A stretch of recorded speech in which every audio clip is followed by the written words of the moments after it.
representing the Tampa poetry scene, Grow House Poetry, and representing Orlando in the Exit 36 Slam. I need y'all to make a big round of applause for Dennis Amadeus!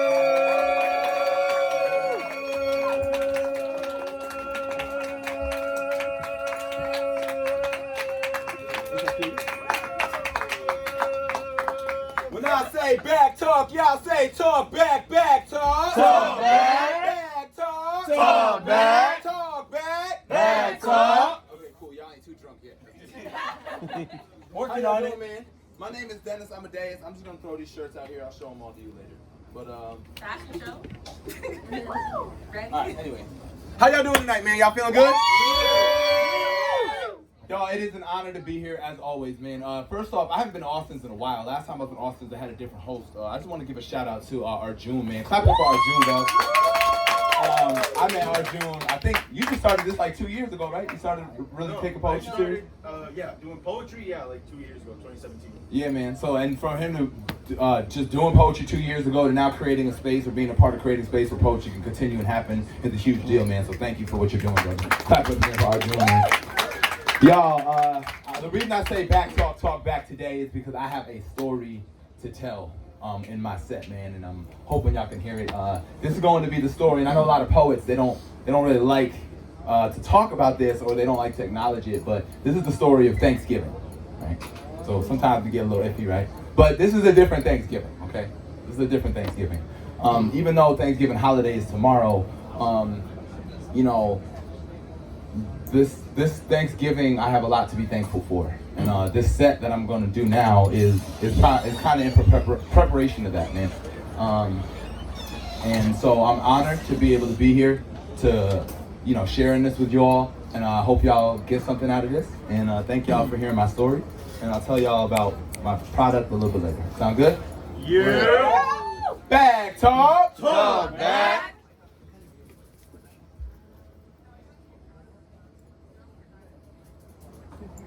When I was younger, my favorite comic book of all time was The Death of Superman.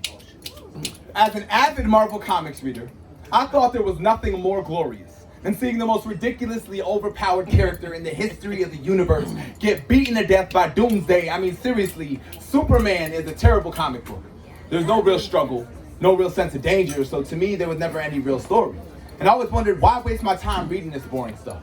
Especially when I already had my own version of Superman in my life, my older brother. And his story of a bad guy gone good is a greater superhero tale than any of those hack comic writers could create. In 2004, my brother tried to rob a bank. Now, I like to call that the day his planet Krypton exploded, because that severe lapse in judgment rocketed him to a year-long sentence in a federal penitentiary. Wait, what's that? It's a jailbird. It's a slave. No. It's a black man who saw himself as much more than the typecast roles this world's forced him into. His time spent in that fortress of solitude gave him this full rotation around the sun, unlocking this unparalleled strength. He stopped the speeding bullet of his life and propelled it toward law school, manifesting a drive more powerful than a locomotive. He didn't just leap a tall building in a single bound. My brother hurdled the bar. He became indestructible, unable to be defeated by anything. So I can't even begin to imagine how bizarro he must have felt when doctors told him that they discovered kryptonite sprouting from inside his own body. Maybe that's why he didn't tell anybody about his diagnosis for 4 years. When my brother's dark side was finally exposed, his secret identity died along with his invulnerability. He no longer had the luxury of Clark Kenting his loved ones from his pain, and an S on his chest became a permanent indicator of his fight against Doomsday. And even though it was a fight to the death, even though his dedicated Lois Lane left his side, even though his body became a bigger burden than Lex Luthor, he still refused to represent anything other than his source. He refused to not shine. That's why 2 years later, after all those parasite attacks, all those surgeries to remove the icy breath of death from his lungs, the knowledge that this arch nemesis would keep popping up in more issues, I still demanded that he flew me to his metropolis. And not because I wanted to see him in his last days, but because I wanted to party with a Superman again. But the truth is, there is no comic book story arc dark enough that could have prepared me for what I saw, because I wasn't ready to cart Superman around in a wheelchair. I wasn't ready to meet Kal-El, bedridden, coughing blood into tissues. I wasn't ready to see him with more pill bottles than champagne bottles. I mean, to me, he would be fine. To me, he was the man of tomorrow, and tomorrow never dies. So I refuse to accept that would be the end of the series. The death of Superman took on a new meaning to me when he finally passed away. There's this uncomfortable truth that is exposed when great men meet even greater monsters. No matter how super a man is, they still suffer from the limitations of being a man. And sometimes, there is just no happy ending for the good guys, even if they're the Man of Steel. Thank you.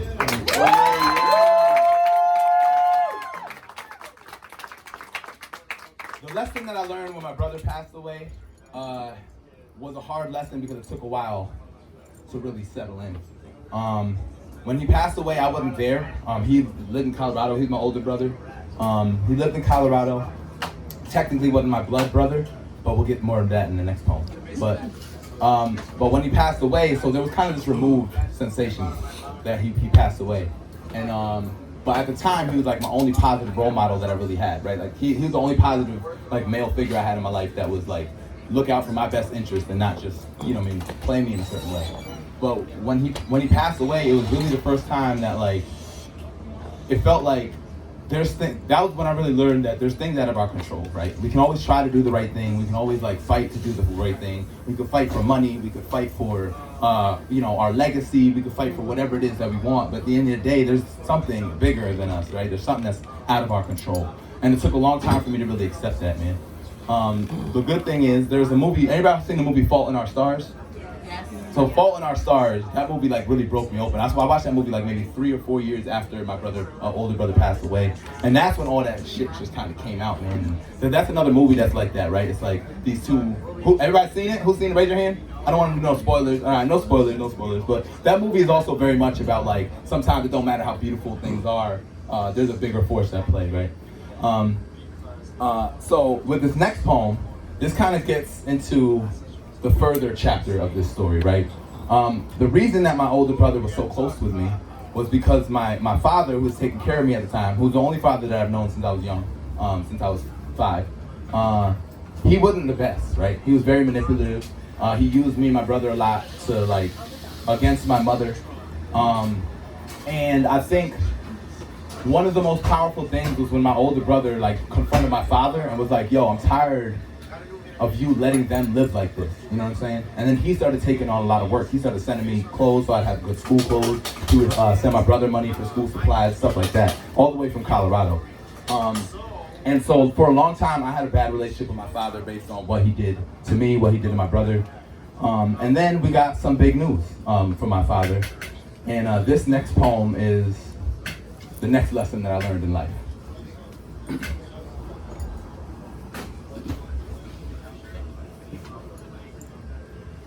Sitting on the porch next to my dad's skeleton, as he inhaled each puff of his bone dust, I asked him if he had any regrets, and he said, no, I made a few mistakes, but I lived a good life. It was at that befuddling moment I realized that the cigars he was still smoking 3 months into a stage 4 pancreatic cancer diagnosis are the same ones that I wrap my weed in. Like most strains of relationships, we have a lot more in common than we like to admit. His definition of dad will always be the title to my collection of self-doubt, but I'm still working every day to try and keep it off of his tombstone. Still desperate to protect him, wanting to focus on the good in our relationship. The humanity in his feral love torn between being a crushed seedling and an honorable son.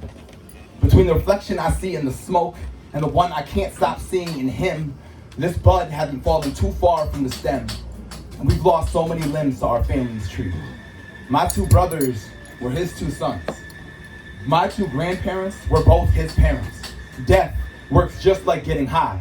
The more you experience it, the less you actually start to feel it. We're told that it's the best fertilizer for God's garden, but the buried seeds of my siblings have become a bad harvest. Their grave plots have become a chasm between me and empathy. So even as my dad lay planted in a deathbed, buried in the same soil as my brothers, I actually had to remind myself that he was deserving of my love, that he was a person, not darkness, not negative energy, not a demon, but a human being just like me, probably just as flawed and as broken as I am. Like most strains of relationships, we have so much more in common than I want to admit. But ever since his last puff became stardust, our differences have merged together like tobacco and weed. We share the same budding insecurities wrapped in a sticky layer of confidence. He smoked to stay grounded. I smoke to fly away. We both still smoke swishers. Now every blunt I roll is a reminder of my family's trees. Every puff of my soul's dust blows in all the memories of everything that we have endured together. And the same epiphany keeps coming back down with my highs. My dad and myself are the only two people that I can't seem to forgive. My dad's death doesn't have to become a grow house for his faults. But it does shine a bright light. One that illuminates his last 2 years on this life, working to make amends, tilling his scorched earth, tending his once poisoned seeds of promise into ripe fruits of grace for his granddaughters. And we got a small taste of who we truly could have been, but his swisher has reached its clip. Forgiveness is a one-man cipher now. 3 weeks after my dad passed away, I got a video call from my biological father for the first time in 5 years, and he was smoking a cigarette. He wanted to tell me that he was sorry. Thank you. Thank y'all, man. Appreciate y'all, man. So, what I learned from my dad's passing was what the poem entailed, was the concept of forgiveness. Like, the real concept of forgiveness. Like, what do you do with the pain after this person was like, I'm good with it, and takes off, right? When you don't have the apology, when you don't have the one realization that you've been waiting for your entire life, and it's gone now. The opportunity to have that is gone. What do you do with that lingering pain, right? Where is the forgiveness from? And it's that lesson, it's in that lesson that I realized that, I mean, it sounds cliche, but forgiveness is individual. It's really a personal journey, you know what I mean? How somebody else responds or reacts to how you forgive them is not even a part of the reason why you're forgiving, or why you're forgiving them in the first place, you know what I mean? And it's been hard, and it's hard because now I think of times when I actually miss him, you know what I mean? And there's times where it's like, man, I feel like if you could have just got over this little thing, man, we could have had a decent relationship, man, but, you know what I mean? But that time isn't here anymore, so, you know, it's my opportunity to practice this newfound forgiveness with the people who are here, you know what I'm saying? And with the people who need it, you know what I mean? And in this world, I feel like more and more, we're forgetting about forgiveness, right? We're forgetting about redemption. We're forgetting about people overcoming. We're forgetting that stories have an end, right? And the stories we see are in the middle. Sometimes the stories we see are a storm, you know what I mean? And that's the same with this set, you know? Y'all having a good time? Yeah! All right, y'all. So in April of this year, it was determined that my mother had cancer. Not only did my mother have cancer, she had 2 forms of cancer. She had cervical cancer and ovarian cancer. She was diagnosed with both. It was a surprise to all of us except her, because my mother, being a strong, very, very strong German woman that she is, you know, she didn't take any of her pains to us until it was obvious she couldn't hide it anymore. Much like my older brother, actually, now I think about it. But yeah, so I wrote a lot. It just so happened during this time I wanted to do a 30-30 with you know, it wasn't in April, it wasn't an April 30-30, this was a little bit later. But I wrote through some of the processes of, okay. For the people in the back, what's a 30-30? What'd you say? For the people in the back. Oh, that's true. I should probably explain that. Good point. All right, so 30 for 30 is like a challenge where you write 30 poems in 30 days, right? Usually it's for April. The month of April is like the day when all the poets across the nation try it. I try it every year, but I've never gotten it. One year I did get it through haikus, so I don't know if that counts. Like I got 18 regular poems and then the rest haikus. That counts. Kinda, right? So I kinda did it one year. But the cool thing is, if you try, I've been doing poetry for 7 years. I've tried it. There's only 1 year I didn't actively try to do it. I got 11, 12, sometimes 17 poems from each year, all just sitting in a vault to be edited and worked on and added. You know what I mean? So it's really cool. It's a good way, even if you don't finish it all the way through, just trying it over and over and again, you start building up a repertoire of poems. You know what I mean? But anyways, so I meant to go in here to get my phone, and then I started talking about something else. There you go, got it. Back talk. Back. So yeah, so like I was saying, man, my mother was diagnosed, and obviously this was huge. This was a huge blow for me. But as with the other two things, I learned a lot, and hopefully some of these poems, which I'm gonna, they're still gonna be edited. They may all be worked into one poem, who knows? But just kind of how I went through it. You can't pay for medication, you die. You can't pay for education, you die. My mom didn't know I had just started writing a poem. I'm just happy she's here at this table with me. A secondhand table built from a 5-year healthy relationship and a lot of pinching pennies, our own place, here, with my love, my mom, and hers, laughing. I always wanted this day, just not this reason. Tomorrow is her first visit to the chemo doctor. We pass blunts like problems. Share the weight of it all on this table. Food served more for thought because she's having trouble keeping things down. Keeps burping out wisdom. I guess that's what happens with a stomach filled with death. 2 forms. But we are trying to be positive. So instead, this table is heavy with love. Even tumors have a silver lining. Pain has always been the color chosen to paint a better picture. So that was in the beginning. That was one of the first poems that I actually wrote about it. I think, and like I said in that poem, having that moment was very surreal for me. And then having it for that reason was also surreal. So it's like this crazy. So anyway, so moving forward in this process, I don't know, has anybody been around anybody who had cancer or has gone through that fight? So y'all know there's a lot of doctor visits, there's a lot of like waiting. You get a test and you gotta wait 2 weeks. Even when you get done with the chemo, you gotta wait 3 months or the radiation, you gotta wait 3 months for results. So it's like this super long waiting game, right? And so this next poem, really, really short, is based on like how it feels to be in that waiting period, and it's called Until We Know. When a doctor calls back after a screening, wanting to see her immediately, in person, I plan a funeral in my head and weep at a casket filled with all the time until tomorrow. That's it.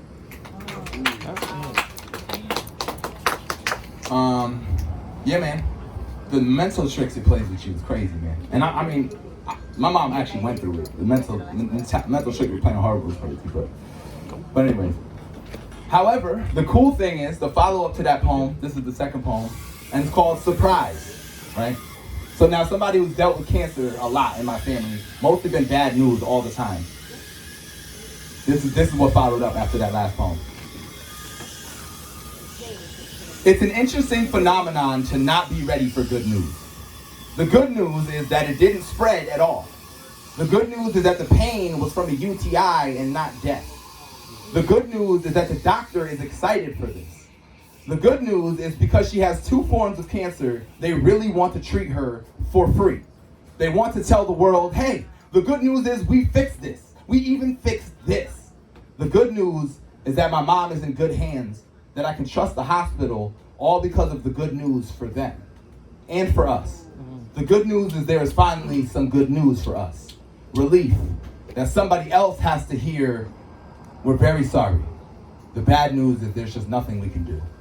But hey, at least you don't have 2 cancers, right?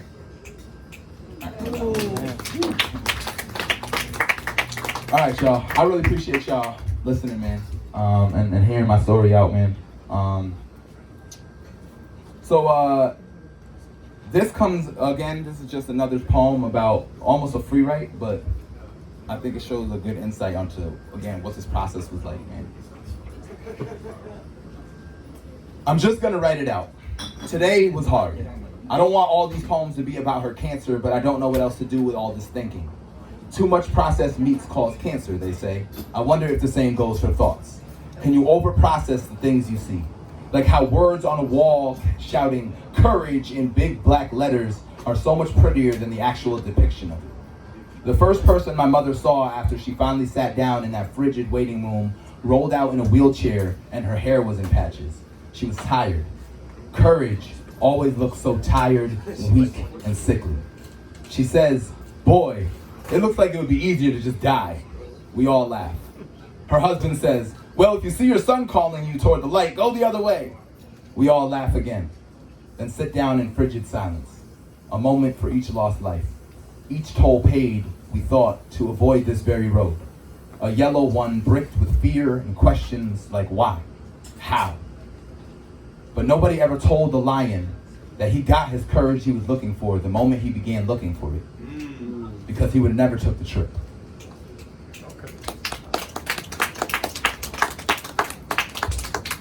Friday, my mom was found after 3 months of chemo, of weekly chemo, 3 months of daily radiation. My mom was found to be completely 100% cancer free.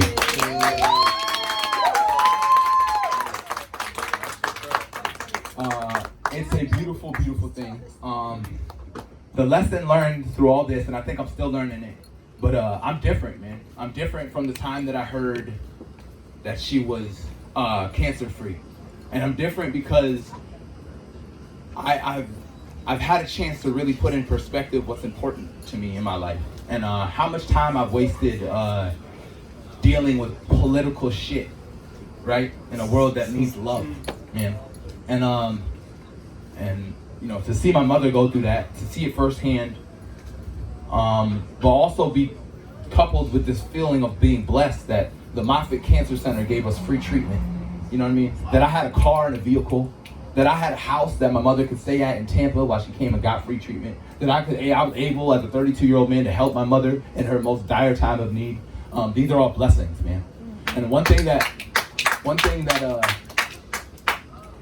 I realized is, out of all of this, I can't seem to find any more reasons to complain about my life, you know.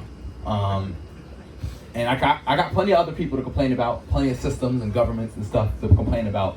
But it feels really good to be like, yo, you know what? I'm in a good place in life right now, you know. Yeah, man. And a lot of that now I'm starting to understand comes with the power of a word. And I'm gonna close out with this last piece, y'all. If y'all want to come and support what I'm doing, I got my album here. My album is called Waiting on the Bus. I appreciate you for doing this. My album's called Waiting on the Bus. It's actually a USB bus pass, right? So it looks like the bus passes that I was forced to ride for like 5 years. That's another story for another day. Or you can get it on the album. It's on here too. There is a poem. They're only $10. The album Only $10? So That's practically free. Thank you. You can't afford not to buy it. I am representing Orlando at Exit 36. So best believe I need to get some Orlando shirts too, man. So I really appreciate y'all, man, for giving me the opportunity. I'm serious, man. When I go to Exit 36, I'm an Orlando poet. I'm not even gonna say something. All right. If y'all want to help support, this is actually a business that I started, but we got different shirts, right? So this one is for people who don't want to be. Y'all see our June's Amazing shirt, right? Ask me to do a poem. Well, this shirt is for people who don't want to be asked to do anything, right? Maybe you just want to support local art. You know what? That's great. I might get one. Yeah, man. So maybe if you're like, I don't want people to ask me to do a poem, I got these small to extra large. If you want to be asked to do a poem and you're like, man, but it's so hot in Florida, you got the tank top version. That's actually a good idea. Tank top version. Tell them. Right? And then, now if you're like, I'm not a poet though, I like to spit bars because I'm a motherfucking rapper. I got this for the rappers, for the MCs in the building. Yeah. Oh, I got somebody I need to get shit, man. much What the for fuck? You trying to take all my money? Also, All right, y'all. True. But yeah, man. So if y'all want to support the thing, man. bro. Huh? Oh, the shirts are 20. The shirts are 20 each. Only $20? Yeah, man. That's slightly more than the last one. The money for the shirt. We're not to buy it. The money for the shirts goes back to a business that me and my partner back home, Curtis Davis, he's another awesome poet in Tampa. It's called Grow House. We put on art shows all throughout the city, and we're really trying to raise money to buy a building so we can own our own shit, man. Yeah.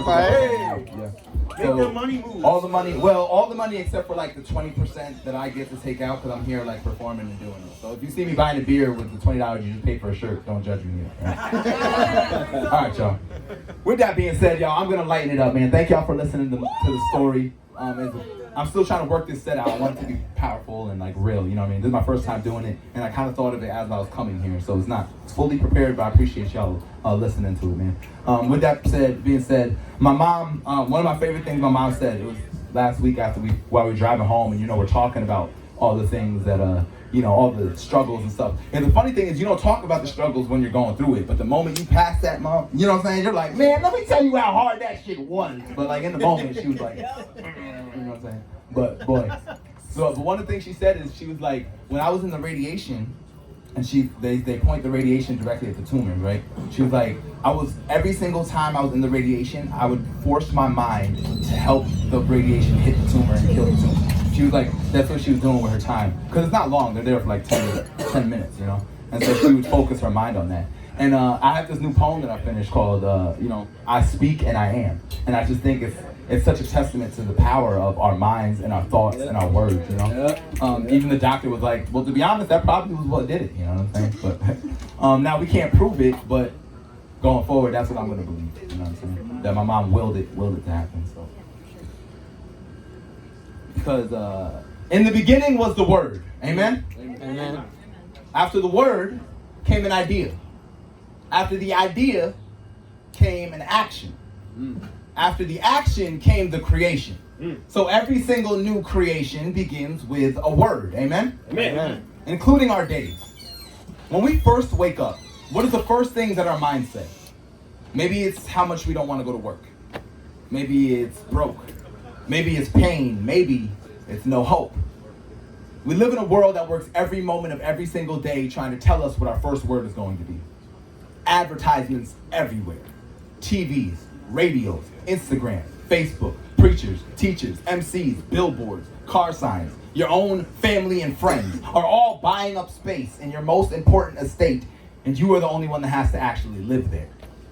If you said to yourself right now in your own mind, I am great, you'd be able to speak, but you wouldn't be using your physical mouth. If I asked you to picture the most beautiful place that you've ever seen, filled with the greenest grass and the bluest streams, you'd be able to see it, but you wouldn't be using your physical eyes. That is your beginning.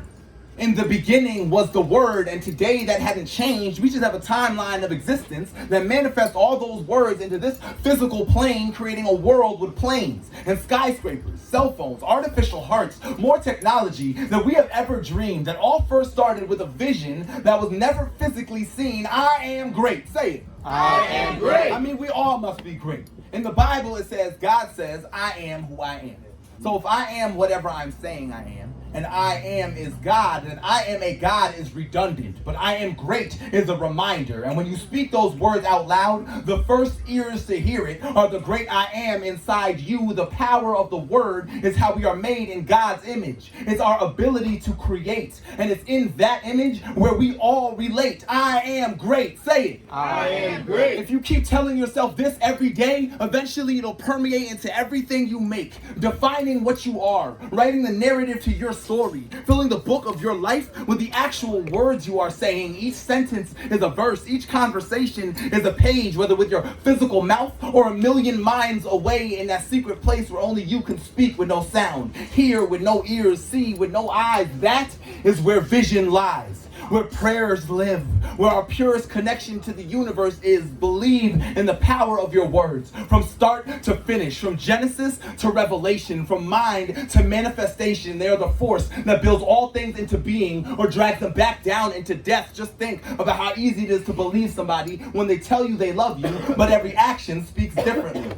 Or just think how the moment you badmouth somebody, the universe will put you in a room with them to prove it.